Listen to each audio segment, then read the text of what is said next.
Why hello there. Welcome to Wookie Drives, a small car review YouTube channel.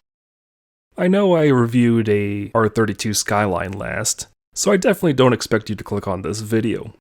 But if you did, thank you.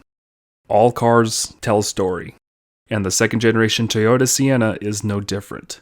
2004 Toyota Sienna XLE, in defense of the minivan.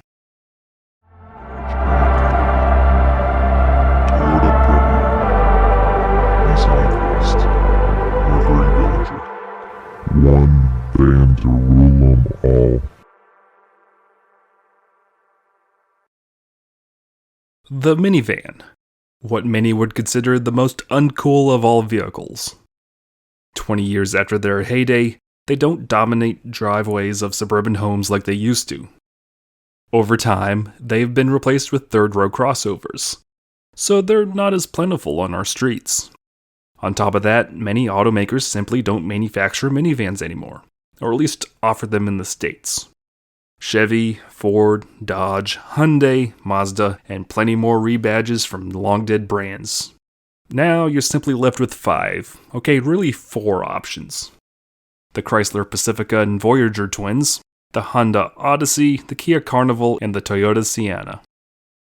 As I mentioned in the Chrysler Pacifica video, the minivan became a cash cow for Chrysler, and soon every manufacturer pushed out their own takes on the little people movers. Some manufacturers, like Chevrolet and Ford, pushed out traditional van designs like their big vans, using truck chassis. This time they used their compact truck architecture for their Astro and Aerostar minivans. For the Japanese manufacturers, this meant importing their own traditional cab-over vans from Japan. For Toyota, they would import their Town Ace van to North America, and much like their little pickups, they would give it the most original name possible, the Toyota van. Unfortunately, these JDM-sourced vans didn't sell well in America. While odd and quirky and even available with four-wheel drive, they were kind of underpowered compared to Dodge's Caravan, and they were a lot less trendy.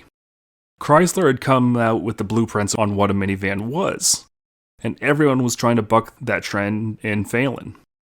For the 90s, Toyota would try to continue this JDM trend, and it was still a weirdo compared to the Caravan. The Previa, sold as the Estima in Japan, was a true egg-shaped friend that used a mid-engine layout to push power to either the rear or all four wheels. It was vastly more popular than the Toyota van ever was, and Lee Iacocca must have been sweating as he accused Toyota of bringing the Previa to the States to try to take market share away from his precious minivans. But while outselling the Toyota van a bunch, it never really put a dent into the Caravan's market share. By this point, the second wave of wacky minivan competitors had come and gone, and in an act of defeat, their replacements would soon follow the blueprint that the Caravan had laid in 1984. GM had replaced their Dustbuster vans with the Chevrolet Venture and all its siblings. Ford had replaced the Aerostar with the much more traditional Windstar, and Toyota had replaced the Previa with the Sienna. The original Sienna was smaller than its competitors, but it was a solid success for Toyota, even breaking 100,000 sales for the first time in 2000. Taking this success, Toyota would greenlight a second-generation Sienna, codenamed XL20, for the 2004 model year. 45% more interior volume and 39% more cargo space.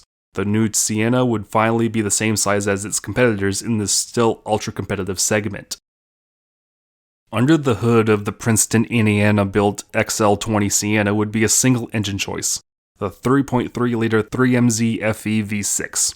Producing a respectable 230 horsepower and 242 foot-pounds of torque. With the 2007 refresh, the 3MZ would be replaced with a 3.5-liter 2GR FE V6 that produced 266 horsepower and 248 foot-pounds of torque. Behind both those engines would be a single transmission choice, the 5-speed U151F automatic. However, unlike the first-generation Sienna, all-wheel drive was available as an option. Seating for 8 was optional, and the third row folds flat so you can fit 4x8 sheets of plywood with ease. Honestly, this van has all the storage you could ask for at the time.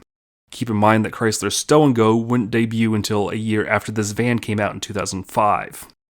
The center console is removable like a Honda Element or Pontiac Aztek, which opens up floor space a bunch if you want to use this van for something like mail delivery, like I would. The sunglasses holder is on the side above the door, which is odd, but then you're reminded that this is a van for moving kids around, and you see that the traditional place for that sunglasses holder is occupied by a little mirror so you can keep an eye on your kiddos while going down the road. Also keep in mind this was before rear view cameras were a thing. There was a rear DVD player optional, but if you didn't order it instead, where it folds down turns into another little flip down storage place, which also holds the remote for the rear audio controls. And finally, the third row does have little compartments on either side, which is perfect for your youngest to hide things like half-eaten bananas or muffins or banana muffins in. Sitting in a second-generation Toyota Sienna for the first time, honestly the first thing I could think of was just how spacious it is. Sitting in the front seat, I could almost stretch my legs out with how much under-dash legroom there was. The second row had plenty of room too, and the third row isn't a punishment at all. I had plenty of legroom everywhere, even if my head was rubbing in the very back. This is the biggest selling point of minivans, that they're honestly the most efficient uses of interior space you can find on any vehicle. This is why Chrysler's blueprints for the minivan in 1984 was so successful, and every manufacturer eventually had to follow suit. You could easily fit 6 to 7 fully grown adults in this 20-year-old van, and not bat an eye. The owner, Garrett, has used this van to haul everything from loads of firewood to engine heads to toolboxes. He can simply fit more in this Sienna and have it still stay dry over a lot of pickup trucks. And he doesn't have the tall load height that a pickup or traditional SUV or crossover may have. While crossovers have been the sexy thing to buy and park in the suburbs for the last 20 years, you cannot deny that a minivan like this Sienna can practically fit more people and stuff in it more comfortably. A minivan is specifically designed to do this well. It is a proven formula, and with each generation, each manufacturer that still produces minivans improve on this formula more and more with creature features and more clever ways to store stuff. No matter how well designed a crossover is, it cannot haul people and things as efficiently as a minivan. Crossovers have compromises in their designs that cause this. You want ground clearance? Well, your load floor is higher, and possibly compromises your interior space. You want egg-like styling? Well, that's also going to cost you cargo space. You want a third row seat, but you also want that ground clearance and egg-like styling? You start to see where things start to derail for a crossover, especially the more coupe-shaped ones. A minivan doesn't have to be a fashion statement. It is a tool through and through, and that's why no matter how much manufacturers try to dress them up, a minivan will always be at its core following in the blueprints of the original Dodge Caravan and maximize interior space and ergonomics to a T. And because of this focus on being a tool, it's kind of come as a double-edged sword for the minivan as a whole. This means that minivans simply can't be cool. They are tools, and unfortunately, they have been left behind by the greater buying public over time. This particular 2004 Toyota Sienna XLE was handed down to Garrett by his grandfather, who purchased this van new in New Mexico in 2005. A retired Air Force veteran, his grandfather trucked around town in the base using the Sienna as his all-purpose runabout. Eventually, the Sienna made it to North Carolina in the hands of Garrett and his father, who would use the Sienna to haul Garrett and his Boy Scout troop all over the state for various trips and jamborees. Eventually, when it was time for Garrett and his sister to start driving, they had to learn to drive in this deeply uncool minivan. While his sister was busy hitting speaker boxes at their local Sonic, Garrett grew to appreciate the Sienna with just how useful it was to move him and his things around. Soon he was hauling friends around. He was picking up car parts and projects and throwing them in the back without a second thought. And soon he was using his Sienna to pick up and tow project cars for him and his friends all across North Carolina. That's how I met Garrett for the first time. He purchased my old postal Saturn to add to his small collection of Saturns, and he showed up with this Sienna and a U-Haul tow dolly to pick it up. This Sienna has become the perfect tool for him and his growing love of project cars, and is the perfect example of how these minivans, seen as uncool by the masses, are actually sneakingly the most practical vehicles you can buy for your money. In its 20 years, this 2004 Sienna has seen its share of abuse. But it's been pretty reliable for Garrett and his family. The interior carpet is stained from years of hauling kids, wood, and car parts. The third and second row seating does seem a little sticky when folded, but that's probably just due to time and age and grime. The dash is badly cracked due to its entire life living in the sun, first in New Mexico and now in North Carolina. The exterior is dented and scratched, not just from his sister crashing into Sonic speaker boxes, but also because somehow this old van is a magnet for every shopping cart in any given supermarket or big box store parking lot.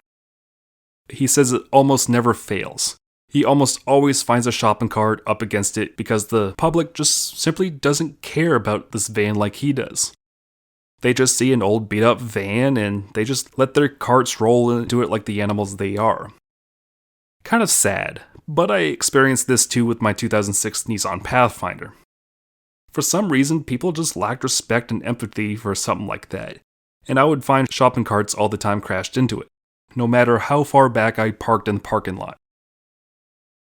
As for the drive itself, it's fine. The one big thing that this van needs at the moment at its 241,000 miles is that the front brake rotors are warped. But honestly, I've driven a lot worse in my years of driving Chevy Express vans that were treated like NASCAR Xfinity cars to and from the racetrack. Steering is inoffensive and handling is adequate. But you aren't buying one of these vans for driving dynamics. Honestly, if anything, the 2004 Toyota Sienna feels surprisingly light and swift. By this point, almost all minivans drove like this, so every mom running late could rocket Johnny and Jenny to school before they get ridden up.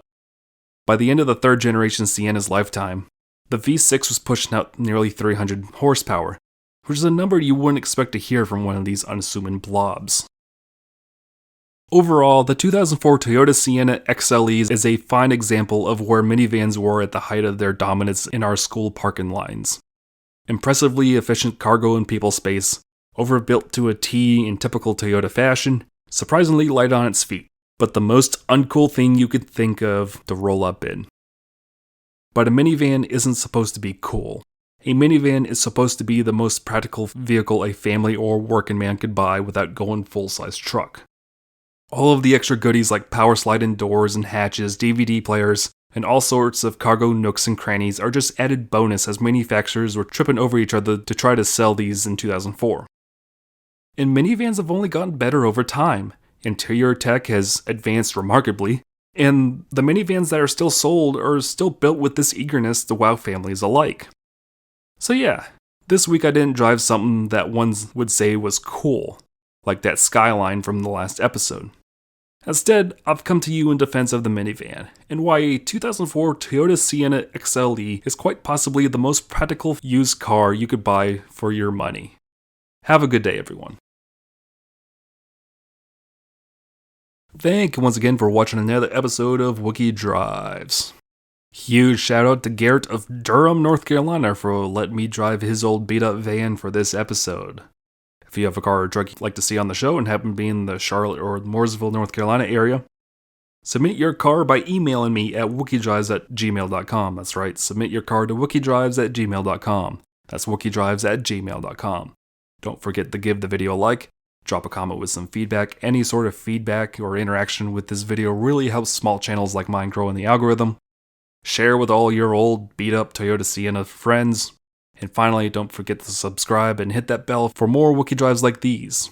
Thank you so much for watching and have a good day.